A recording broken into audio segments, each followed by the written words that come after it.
রাদিয়াল্লাহু তাআলা আনহু নবীজি দুনিয়া থেকে চলে যাওয়ার পর রিদ্দার যুদ্ধ হিসাবে যেটা পরিচিত, কিছু লোক যারা নবীজিকে মুসলমান হয়েছে দেখে দেখে নবীজি দুনিয়া থেকে চলে যাওয়ার পর করছে, শোনো যাকাত এটা দেখতে করের মতো দেখা যায়, জিজিয়ার মতো দেখা যায়। জিজিয়া কর নেওয়া হয়, ট্যাক্স, ইনকাম ট্যাক্স কারা দেয় আমাদের দেশে? যাদের আয় বেশি। এটা একটা জরিমানার মতো মনে হয়। সুতরাং আমরা নামাজ পড়বো, ইসলামের অন্য বিধিবিধান মানবো, কিন্তু যাকাত দিব না। হযরত ওমর রাদিয়াল্লাহু আনহুকে পর্যন্ত তারা বুঝাইতে সক্ষম হয়েছে। হযরত ওমর রাদিয়াল্লাহু আনহু আবু বকর সিদ্দিক রাদিয়াল্লাহু আনহুর কাছে এসে বললেন, ভাই আবু বকর, নবীজি এমনিতেই দুনিয়া থেকে গেছে, ইসলামের মধ্যে এক বিশৃঙ্খল অবস্থা, মদিনার পাহারা কি হবে তাই বুঝতেছি না, সারা দুনিয়ার মধ্যে এলোমেলো অবস্থা, মারামারি কাটাকাটি আর না করি। অর্থাৎ আমরা একটা বিধান তো, কিছুদিন আর নামাজ কামাক পড়ুক, আবার ইসলামের বুঝ ভিতরে চলে আসলে যাকাত দিবে, কয়েকটা দিন না দিলে কি এমন সমস্যা? হযরত আবু বকর সিদ্দিক রাদিয়াল্লাহু আনহু এইদিকে তাকান, হযরত ওমর রাদিয়াল্লাহু আনহু বুক বরাবর হাত চালিয়ে দিয়ে বলেন, ওমর, ইসলাম গ্রহণের আগে বাঘ ছিলে, এখন কি শিয়াল হয়ে গেছো? কি বলছো তুমি? ওমর পরিষ্কার ভাষা শুনে নাও, যাকাত তো এটা বহুত দূরের গল্প। যেই উটের উপর যাকাত ফরজ হয়েছে, ওই উট ধরে নিয়ে আসার জন্য যেই রশি লাগবে, এই রশি যদি না দেয় তবু আমি তার বিরুদ্ধে যুদ্ধ ঘোষণা করব। জোরে জোরে বলছি আল্লাহু আকবার। হযরত আবু বকর কি জান্নাতি না জাহান্নামী সাহাবী? আস্তে করে বলেন, জান্নাতি না জাহান্নামী? জান্নাতি খালি বললে তার হক আদায় করলেন না, বেয়াদবি হয়ে গেল। ওনাকে দিয়ে জান্নাত উদ্বোধন হবে। কিসের জান্নাত? জান্নাত উদ্বোধন হবে আবু বকরের জন্য। কি দিয়ে? কি জান্নাতি গণবে? শুধু জান্নাতি না, যারে দিয়ে জান্নাত উদ্বোধন হবে, চিফ গেস্ট এই উম্মতে মুসলিমা সমস্ত নবীদের পরে আবু বকর সিদ্দিক রাদিয়াল্লাহু আনহু চাইতে মর্যাদায় কোন ব্যক্তি আসমানের নিচে আসেনি, আসবেও না। জোরে জোরে বলছি সুবহানাল্লাহি ওয়া বিহামদি। এমন ব্যক্তির দায়িত্বহীন ঘোষণা, ইসলামের এটা দলিল। তার মানে যাকাত না দেওয়া এত বড় অপরাধ। ইসলামী রাষ্ট্র হয়ে গেলে যাকাত যে সমস্ত বদমাইশে দেয় না, এদের পিঠের চামড়া তুলে নিয়ে যাকাত উসুল করা ফরজে আইন। জোরে জোরে বলি সুবহানাল্লাহ।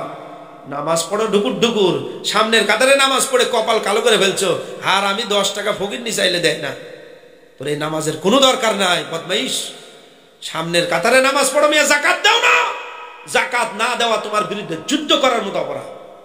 তোমার চামড়া খুলে ফেলা হবে ইসলামের রাষ্ট্র আসলে। কেন তুমি যাকাত দিবে না? আফি আমওয়ালিহিম হাক্কুল লিসাইল আল মাহরুম। ধনীর সম্পদে গরিবের হক রয়েছে। বলেন, আপনার টাকায় যদি আমার হক থাকে, আমি কেন হক নিতে যাব? আপনি আমার কাছে হক পৌঁছে দিবেন। যদি না দেন, কিয়ামতের দিন আপনার খবর আছে। জোরে বলেন ঠিক কিনা? কোন ব্যক্তি যদি বলে আমি আল্লাহ এবং পরকালকে বিশ্বাস করি, আল্লাহ জাল্লা শানহু বলেন, তাহলে যে ব্যক্তি বলবে আমি আল্লাহ এবং পরকালকে বিশ্বাস করি, ওয়া আকামাস সালাহ, তার 1 নম্বর গুণ থাকতে হবে, সে যেন নামাজ কায়েমকারী হয়। জোরে বলেন, কি কায়েমকারী? নামাজ কায়েমের 10 অর্থ। 1 নম্বর অর্থ হলো ওযু গোসল ঠিকঠাক পাক সাফ ঠিক রেখে নামাজ। 2 নম্বর নামাজের টাইম মতো নামাজ। আজগুবিনা জোহরের নামাজ আসরের আগে ঠিকঠাক মেরে দিল, ফজরের নামাজ সকাল 8টার সময় ঘুম ভেঙে গেল, এরপরে ওযু ইস্তিনজা সেরে পড়লো, এরকম নামাজ না। জোহরের নামাজ পড়তে পড়তে আসর হয়ে গেল। আমাদের দেশের মা বোন দেখবেন, সংসারে সকালবেলা গোয়াল ফেলা, গোবর ফেলে দেওয়া, ছেলে স্কুলে নিয়ে যাওয়া, স্বামীর খাবার ব্যবস্থা করে দেওয়া, সংসারের সমস্ত কাজ করা, পড়তে পড়তে জোহরের নামাজ এমন টাইমে গিয়ে পড়তেছে, আর পারিচ্ছিরা ময়না এখন 4 ডিপ দিয়ে ভাত খাবার বসলো। ও সকাল থেকে এই পর্যন্ত কাজ করলেন, এতগুলি কাজের শক্তি দিল কে? সবাই বলেন কে? আল্লাহর দেওয়া শক্তিটা আপনি গোবরের ডালি ফেলতে পারলেন, গরু গোয়াল সাফ করতে পারলেন, স্বামীর খাবার ব্যবস্থা করতে পারলেন। আল্লাহর ইবাদতটাই আপনি বসে বসে করছেন, দাঁড়িয়ে করবেন না। এই জন্য 2 নম্বর নামাজ কায়েমের অর্থ হলো নামাজকে ঠিক ঠিক টাইমে পড়া। 3 নম্বর নামাজ কায়েমের অর্থ হলো সূরা কেরাতগুলি জেনে বুঝে পড়া। বলেন তো, নামাজের মধ্যে দাঁড়িয়ে কিছু বলতে হয় কি হয় না? সেই সূরা কেরাতগুলি কবরে যায় পড়লে হবে তো? রুকুর মধ্যে কিছু বলতে হয় কি হয় না? রুকুর থেকে উঠে কিছু বলতে হয় কি হয় না? সেজদার মধ্যে কিছু বলতে হয়, সেজদার থেকে উঠে কিছু বলতে হয়, বৈঠকের মধ্যে কিছু পড়তে হয় নাকি হয় না? এখানে যদি দাঁড়ায় আপনাদেরকে একটা একটা করে ধরা হয়, কাপড় ঠিক থাকবে তো? এই জন্য নামাজ কায়েমের এটা একটা মারাত্মক অর্থ হলো আকামাস সালাহ শব্দের অর্থ হলো সূরা কেরাত সহিভাবে জেনে বুঝে নামাজে তেলাওয়াত করা। কারণ কোনো ব্যক্তি যদি আজগুবি পড়ে, কুল ইয়া আইয়ুহাল কাফিরুন লা আ'বুদু মা তা'বুদুন। লা আ'বুদুর লা যদি টান না দেয়, লা আ'বুদু মা তা'বুদুন, ও কাফেরের গোষ্ঠী তোমরা যার ইবাদত করো আমরাও সেই মূর্তির পূজা করি। জোরে কর নাউযুবিল্লাহ। তাহলে লা আ'বুদু, এই লা টান দেওয়ার কারণ অর্থই যেমন সূরা ইয়াসিনের মধ্যে আছে ইন্নাকা লামিনাল মুরসালিন, নিশ্চয় আপনি নবীদের মধ্যে অন্তর্ভুক্ত গো রাসূল। আপনাকে কাফেররা নবী না মানুক তাতে কিচ্ছু যায় আসে না, আমি আল্লাহ আপনাকে নবী স্বীকার করলাম। কেউ যদি পড়তে গিয়ে পড়ে ইন্নাকা লামিনাল মুরসালিন, সাথে সাথে হবে ও মুহাম্মাদুর রাসূলুল্লাহ, তুমি কিন্তু নবীদের মধ্যে গণ্য নাও। জোরে পড়ি নাউযুবিল্লাহ। আমাদের বউ বেটির কোয়াশি পড়ে সাইজ কি আলিফ লাম মিম জালিকাল কিতাবু লা রাইব, এগুলো আমাদের বউ বেটির পড়ে সাইজ না? ফাইন হচ্ছে তো, তাই না? স্বামী মরে গেলে যে গীত গায়ে গায়ে কান দিছে, কোরআন শরীফে অঙ্কে করেই পড়ছে, মনে হচ্ছে দাদির বিয়ে হচ্ছে আজকে। কোরআন পড়ার কোনো ভাবধারা কিচ্ছু নাই। এই জন্য কোরআন এটা ইয়ারকির কোনো জিনিস নয়। বিশ্ব নবীজি সাল্লাল্লাহু আলাইহি ওয়াসাল্লাম আল্লাহর মহান বাহক, আল্লাহ তাআলা যেভাবে পড়িয়েছেন জিবরাইলকে, জিবরাইল আলাইহিস সালাতু ওয়াসসালাম হুবহু নবীজিকে শিক্ষা দেয়া আবার বলেছেন আমি যেভাবে বললাম আপনি বলুন, দেখি আপনারটা হচ্ছে কিনা। নবীজি কোরআন শুনিয়ে শুনিয়ে আল্লাহর ওই তৈরি ভাবে যেভাবে অবতীর্ণ হয়েছে কিতাব ওইভাবে পড়া শিখেছেন। আর আপনি বাংলা নামাজ শিক্ষা দেখে হুজুর হয়ে গেছেন, তাই না? আমি মা বাপ ছাড়ি এসে মাদ্রাসা কিসের জন্য আলু ডালের ঘাটি খাচ্ছি? আর কি নওগাঁ জেলার মাদ্রাসা ছিল না? তা আমার মা বাপ ছাড়িয়ে এসে যদি এই জামিল মাদ্রাসাত পড়ে থাকে 18 বছর 15 বছর ধরে ডালের পানি খাওয়া লাগে, আর আপনি ঘরে বসে থেকে ডাল খাইয়ে বড় মৌলবী? হ্যাঁ, এই জন্য এত সহজ নয়। নামাজ কায়েমের অর্থ এটা নয়। নামাজ কায়েমের 3 নম্বর অর্থ এটা সূরা কেরাত ঠিক ভাবে জেনে বুঝে নামাজ পড়া। 4 নম্বর নামাজ কায়েমের অর্থ হলো রুকু সেজদা সহিভাবে করা। শরীয়তের বিধান কোনো ব্যক্তি রুকুতে যদি যায় তার নিতম্ব মাজা সবকিছু এক লেভেল হতে হবে। আবার রুকু থেকে ফরওয়ার্ড স্টেপ যদি সে না দাঁড়িয়ে আবার সেজদাতে চলে যায়, ইসলাম বলে তর্কে ওয়াজিব হয়েছে ইচ্ছা করে নামাজ শেষ। এরকম নামাজ তো আপনি বছরের পর বছর পড়তেছেন, টুকটাক মারতেছেন, এইভাবে ওঠেন আর বসেন। ইসলাম বলে না না, নামাজ কায়েমের এটা একটা গুরুত্বপূর্ণ অর্থ হলো রুকু সেজদা যখন যেইভাবে আফআল আমাল সবগুলি ঠিক ভাবে আদায় করা।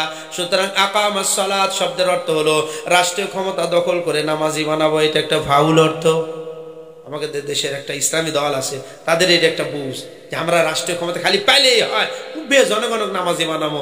কেরে কুবে ভেড়ার গুলো যদি ছাগলের পালের মধ্যে দিই, বললে কি ভেড়ার থেকে ছাগল হবি কে? নাকি আগে ছাগলই থাকবি, ভেড়াই থাকবি? লাইনের জিনিস লাইনের থেকে আনতে হবে। এই জন্য আল্লাহর হাবিব আলাইহিস সালাতু ওয়াসসালাম আল্লাহর কাছে কখনো দোয়া করে বলেননি যে দেশ আপনি আমারে দিয়ে দেন। বলেন কাফেরেরা বিশ্ব নবীজিকে বলছিল না যে ও মুহাম্মদ, সবাই পড়ি সাল্লাল্লাহু আলাইহি ওয়াসাল্লাম, তুমি কি সুন্দরী নারী চাও? দেব। দেশের ক্ষমতা চাও? দিয়ে দেব। তাও তুমি লাত উজ্জার বিরুদ্ধে বলো না। বলেননি কাফেররা এগুলি অফার করেননি ভাই সাহেব? আমাদের দেশের একটা দল আছে, খুব এদের স্বপ্ন খালি রাষ্ট্রীয় ক্ষমতা দখল, তারপরে দেশে সব মানুষ কুবিয়ে নামাজি বানাবো। কে রে, নবীজি তা করলেন না, তুমি কেন সেটা করার জন্য ফাল পাড়তেছো? জোরে বলেন ঠিক কিনা? নবীজি যদি প্রসেস মোতাবেক যেতে পারে, তোমাকেও সেই প্রসেসেই যেতে হবে। আজগুবি দেশ দখলের পায়তারা করলে হবে? এই জন্য নামাজ কায়েমের একটা গুরুত্বপূর্ণ অর্থ হলো নামাজের রুকু সেজদাগুলি ঠিক আদায় করা। আরো অনেকগুলি অর্থ আছে, এখানে কয়েকটি বলা হলো। আল্লাহ জাল্লা শানু বলেন 3 নম্বর গুণ হলো কোন ব্যক্তিকে যদি তুমি দেখো সত্যিকারে সে নামাজি, সত্যিকারে নামাজি, তাহলে 4 নম্বর তার মধ্যে তুমি একটা জিনিস লক্ষ্য করে দেখবে, ওয়া আতাজ যাকাত, যে ব্যক্তি সত্যি যার নামাজ আল্লাহর দরবারে কবুল হয়েছে এমন ব্যক্তি যদি সম্পদশালী হয়ে যায়, বছরে 1 লক্ষ টাকার যাকাত কয় টাকা হুজুর? 2500। কয় টাকা? 100 টাকার যাকাত 2.5 টাকা। 100 টাকার কথা কন না কে? 100 টাকা 2.5 টাকা। 100 টাকার যদি 2.5 টাকা হয়, 1 লক্ষ টাকা 2.5 মানে 2500। তাহলে আল্লাহ জাল্লা শানু বলেন তোমার 1 লক্ষ টাকা আজকের 2025 সাল জানুয়ারি মাসের 20 তারিখ, আজকে জানুয়ারি মাসের 20 তারিখ 2025 সাল রজব মাস কি চলতেছে? এটা আজকে রজবের চাঁদের কয় তারিখ?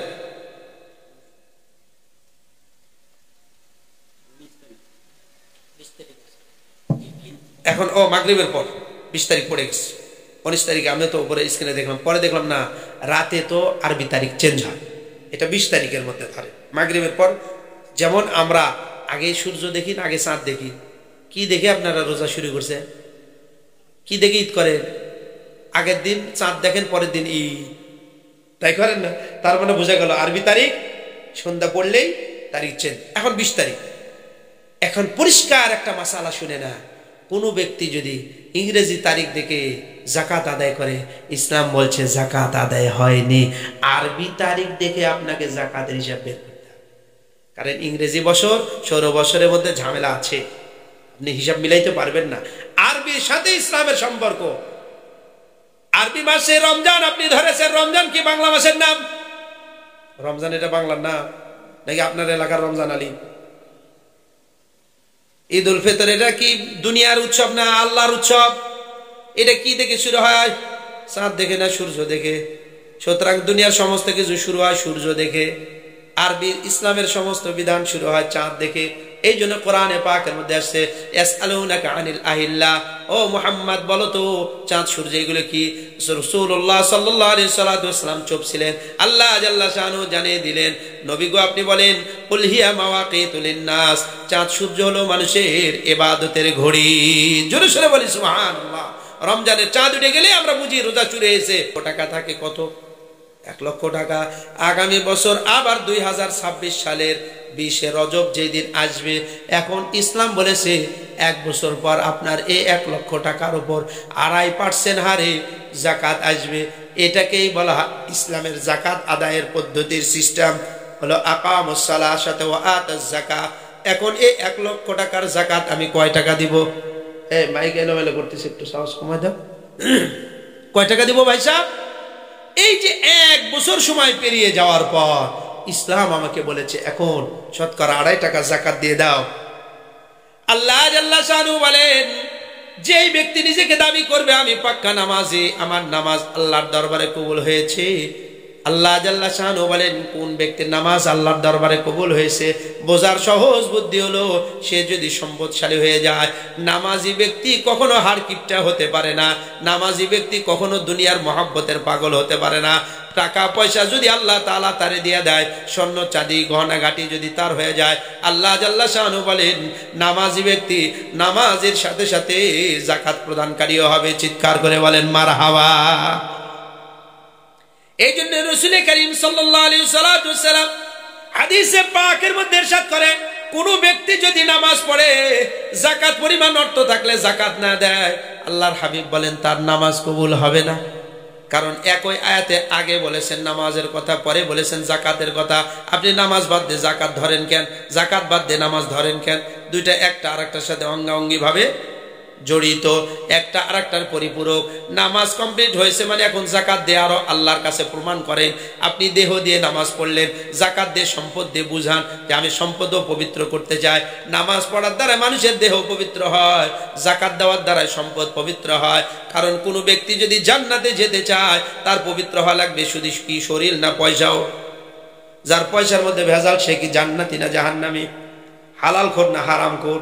তাহলে পয়সাও হালাল হইতে হবে, দেহ এই জন্য দেহটাও হালাল হইতে হবে। সুতরাং শুধু নামাজই পড়ি কিন্তু আমি যাকাত দিতে চাই না। 2-4টা যাকাতের শাড়ি লঙ্গি কিনে এনে 2 তলার উপর থেকে ফিকাইতেছি, 2 জন মানুষ যাকাত নিতে আসে, 3 জন অসুস্থ ট্রেনের মধ্যে পড়ে মরছে। এ ধরনের ফালতু কাম আমাদের সমাজে আছে না নাই? অথচ যাকাতের ব্যাপারে ইসলামের পরিষ্কার বিধান শুনে রাখে। হযরত আবু বকর সিদ্দিক রাদিয়াল্লাহু তাআলা আনহু নবীজি দুনিয়া থেকে চলে যাওয়ার পর রিদ্দার যুদ্ধ হিসাবে যেটা পরিচিত, কিছু লোক যারা নবীজিকে মুসলমান হয়েছে দেখে দেখে নবীজি দুনিয়া থেকে চলে যাওয়ার পর করছে, শোনো যাকাত এটা দেখতে করের মতো দেখা যায়, জিজিয়ার মতো দেখা যায়। জিজিয়া কর নেওয়া হয়, ট্যাক্স, ইনকাম ট্যাক্স কারা দেয় আমাদের দেশে? যাদের আয় বেশি। এটা একটা জরিমানার মতো মনে হয়। সুতরাং আমরা নামাজ পড়বো, ইসলামের অন্য বিধিবিধান মানবো, কিন্তু যাকাত দিব না। হযরত ওমর রাদিয়াল্লাহু আনহুকে পর্যন্ত তারা বুঝাইতে সক্ষম হয়েছে।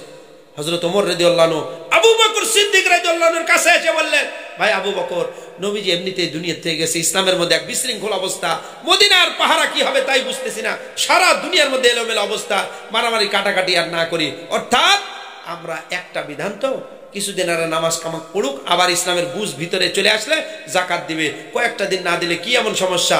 হযরত আবু বকর সিদ্দিক রাদিয়াল্লাহু আনহু এইদিকে তাকান, হযরত ওমর রাদিয়াল্লাহু আনহু বুক বরাবর হাত চালিয়ে দিয়ে বলেন, ওমর, ইসলাম গ্রহণের আগে বাঘ ছিলে, এখন কি শিয়াল হয়ে গেছো? কি বলছো তুমি? ওমর পরিষ্কার ভাষা শুনে নাও, যাকাত তো এটা বহুত দূরের গল্প। যেই উটের উপর যাকাত ফরজ হয়েছে, ওই উট ধরে নিয়ে আসার জন্য যেই রশি লাগবে, এই রশি যদি না দেয় তবু আমি তার বিরুদ্ধে যুদ্ধ ঘোষণা করব। জোরে সোরে বলছি আল্লাহু আকবার। হযরত আবু বকর কি জান্নাতি না জাহান্নামী সাহাবী? আস্তে করে বলেন, জান্নাতি না জাহান্নামী? জান্নাতি খালি বললে তার হক আদায় করলেন না, বেয়াদবি হয়ে গেল। ওনাকে দিয়ে জান্নাত উদ্বোধন হবে। কিসের জান্নাত? জান্নাত উদ্বোধন হবে আবু বকরের জন্য। কি জান্নাতি গণবে? শুধু জান্নাতি না, যারে দিয়ে জান্নাত উদ্বোধন হবে, চিফ গেস্ট এই উম্মতে মুসলিমা সমস্ত নবীদের পরে আবু বকর সিদ্দিক রাদিয়াল্লাহু আনহু চাইতে মর্যাদায় কোন ব্যক্তি আসমানের নিচে আসেনি, আসবেও না। জোরে সোরে বলছি সুবহানাল্লাহি ওয়া বিহামদি। এমন ব্যক্তির দায়িত্বহীন ঘোষণা, ইসলামের এটা দলিল। তার মানে যাকাত না দেওয়া এত বড় অপরাধ। ইসলামী রাষ্ট্র হয়ে গেলে যাকাত যে সমস্ত বদমাইশে দেয় না, এদের পিঠের চামড়া তুলে নিয়ে যাকাত উসুল করা ফরজ আইন। জোরে সোরে বলি সুবহানাল্লাহ। নামাজ পড়ো ঢুকুর ঢুকুর, সামনের কাতারে নামাজ পড়ে কপাল কালো করে ফেলছো, আর আমি 10 টাকা ফকিরনি চাইলে দেয় না। তোর এই নামাজের কোনো দরকার নাই বদমাইশ। সামনের কাতারে নামাজ পড়ো, মিয়া যাকাত দাও না। যাকাত না দেওয়া তোমার বিরুদ্ধে যুদ্ধ করার মতো অপরাধ। তোমার চামড়া খুলে ফেলা হবে ইসলামের রাষ্ট্র আসলে। কেন তুমি যাকাত দিবে না? আফি আমওয়ালিহিম হাক্কুল লিসাইল ওয়াল মাহরুম। ধনীর সম্পদে গরিবের হক রয়েছে। বলেন, আপনার টাকায় যদি আমার হক থাকে, আমি কেন হক নিতে যাব? আপনি আমার কাছে হক পৌঁছে দিবেন। যদি না দেন, কিয়ামতের দিন আপনার খবর আছে। জোরে বলেন ঠিক কিনা?